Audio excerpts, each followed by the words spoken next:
Hey, it's Mark. Here's what I'm thinking about this week.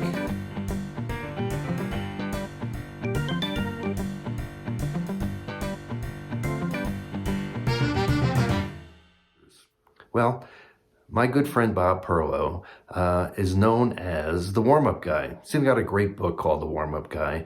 And Bob did warm up on The Tonight Show for like 15 years, and he did Friends and the Bob Newhart. Every great show, Bob was the warm-up guy. And for those of you who don't know what a warm-up guy is, you know when they breed thoroughbred racehorses, they bring in some horse, old Dusty, who mounts the mare to get things going, and then at some point, I imagine they must hit old Dusty in the head with a 2x4 to get him off the mare. And that sounds terrible, but I think on some level, even old Dusty understands that if they didn't hit him in the head, he was going to keep fucking that other horse. So anyway, then they bring in Golden Showers, the $1 million stud, who for the grand finale.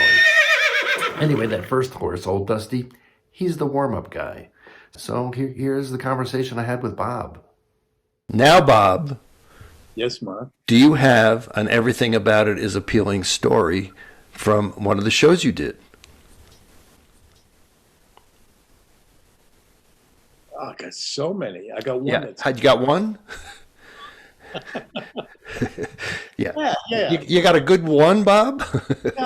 I got a good one. So I got a job way after we met and Laverne and Shirley was done, and I was on the Bob Newhart show, the one with Larry, Daryl, and Daryl. Gotcha. And every Friday, I did it for 8 years, but for the first 3 or 4 years, Bob would go to get changed, and I'd be out there with the audience. I had to think of things to do.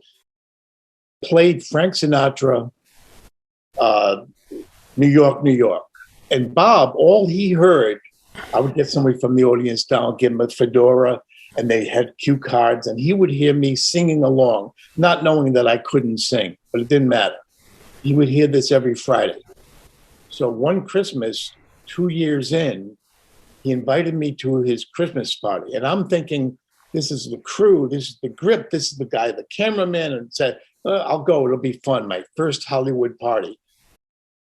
So I went, it was at his house, and it wasn't the crew, it was all of his friends.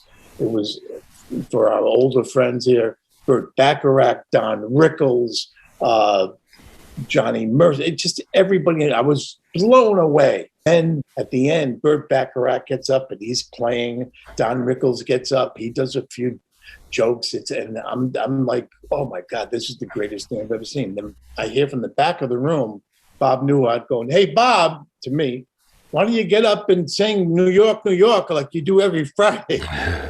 He, not knowing that I can't sing, I go, oh my God. So I can't say, Bob, I don't sing. I said, maybe I'll tell Burt Bacharach to play louder and I'll be softer. So I get up and I start walking toward the piano and I hear Bob say, hey, why don't you go help him with it? To somebody else in the party. I go, oh, geez. So I turn around and it's Frank Sinatra. Oh, my gosh. Yeah. So I said, I can't do this. We're going to hum it. No, I said, whoa, Bob. So Bob knew. I go, I work alone. So either it was going to die or it would crack up the room. And luckily, the room went crazy and he went up and he sang louder than me. And that was like, it was like a highlight still to this day.